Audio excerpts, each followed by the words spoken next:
देशाच्या उपराष्ट्रपती पदासाठी आज मतदान होणार आहे। निवडणुकीपूर्वी सत्ताधारी एनडीए आणि इंडिया आघाडीतर्फे उमेदवारांना पाठिंबा देण्यासाठी प्रयत्न केले जात आहेत। एनडीएचे उमेदवार सीपी राधाकृष्णन आणि इंडिया अलायन्सचे सुदर्शन रेड्डी यांच्यामध्ये स्पर्धा आहे। त्यामुळे ही स्पर्धा आणि ही लढत चुरशीची मानली जाते।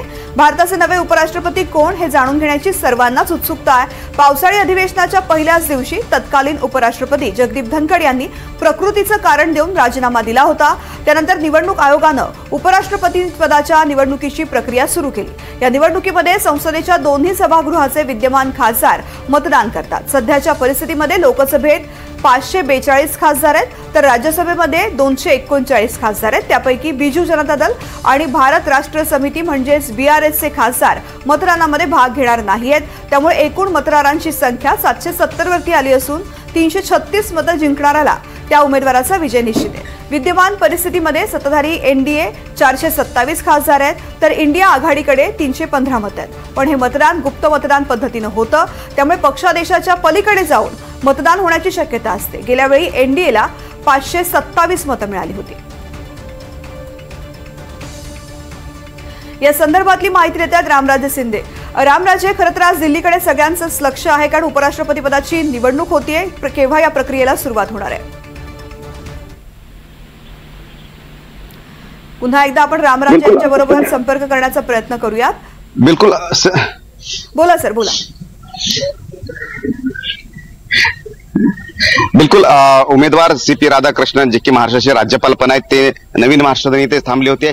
आत्ताच ते निघालेले आहेत आणि लोधी रोड या ठिकाणी राम मंदिर आहे, राम मंदिर तिथे जाऊन दर्शन घेणार आहेत आणि पुन्हा इथे येणार आहेत आणि नंतर संसदीय कार्यमंत्र्यांच्या निवासस्थानी ते जाणार आहेत।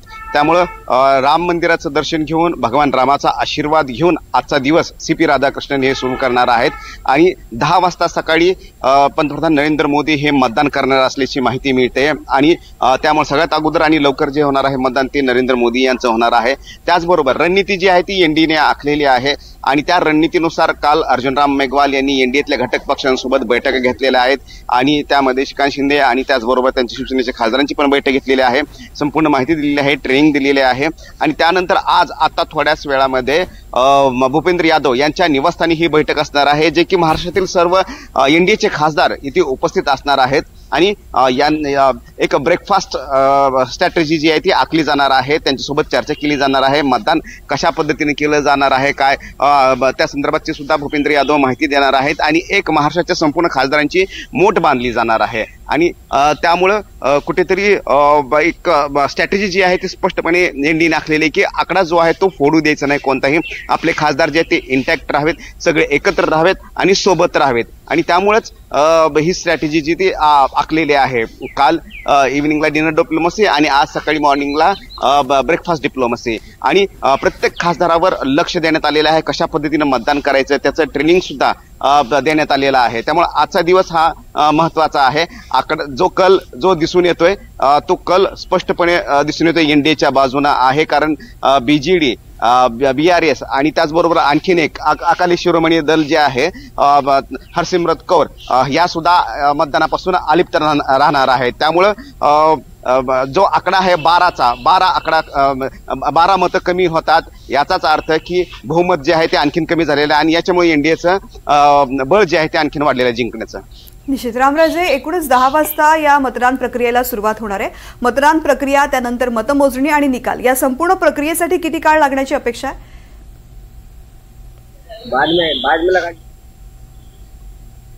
निकाल आज संध्याकाळी साधारणतः 7 ते 8 पर्यंत निकाल येण्याची अपेक्षा आहे, कारण सर्वच जण मतदान करणार, सर्व पक्ष मतदान करणार आहेत आणि सर्व खासदार सुद्धा लोकसभा आणि राज्यसभेचे सुद्धा खासदार मतदान करणार आहेत। त्यामुळे साधारणतः ही प्रक्रिया जी आहे ती संध्याकाळी 5 पर्यंत संपेल आणि त्यानंतर निकाल जो आहे तो साधारणतः 8 वाजतील अशी माहिती मिळते। निश्चित रामराजे, धन्यवाद संपूर्ण माहिती करता। तर उपराष्ट्रपती पदाची नेमणूक कशी होते ते पाहूयात आपण ग्राफिक्सच्या माध्यमातून। निवडणूक प्रक्रिया कशी असते आपण पाहूयात। लोकसभा राज्यसभेतले खासदार मतदान करतात, पसंतीच्या क्रमानं मतं दिली जातात, गुप्त मतदानाच्या माध्यमातून निवडणूक होते, तर सीपी राधाकृष्णन एनडीएचे उपराष्ट्रपती पदाचे उमेदवार आहेत, त्यांची माहिती आपण पाहतोय। तामिळनाडूच्या कोइंबतूर लोकसभेचे ते तिथून निवडून आलेले होते। 1998 आणि 1999 मध्ये लोकसभेत खासदार म्हणून होते। 2023 मध्ये झारखंडच्या राज्यपालपदी त्यांची नियुक्ती झाली। 2024 ला महाराष्ट्राच्या राज्यपालपदी नियुक्ती झाली। राष्ट्रीय स्वयंसेवक संघ आणि भाजपचे एकनिष्ठ कार्यकर्ते म्हणून त्यांची ओळख आहे।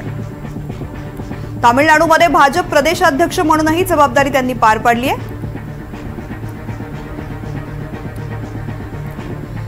तर सुदर्शन रेड्डी हे इंडिया आघाडीचे उमेदवार आहेत। बी सुदर्शन रेड्डी हे मूळचे आंध्र प्रदेशचे आहेत। रेड्डी यांचं न्यायशास्त्रामध्ये समृद्ध करिअर आहे। डिसेंबर 1971 मध्ये आंध्र प्रदेश बार काउन्सिलचे ते अधिवक्ता होते।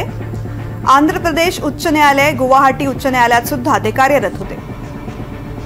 2007 साली सुप्रीम कोर्टाचे न्यायाधीश होण्याचा त्यांना मान मिळाला। जुलै 2011 मध्ये सुप्रीम कोर्टाचे न्यायाधीश म्हणून ते निवृत्त झाले।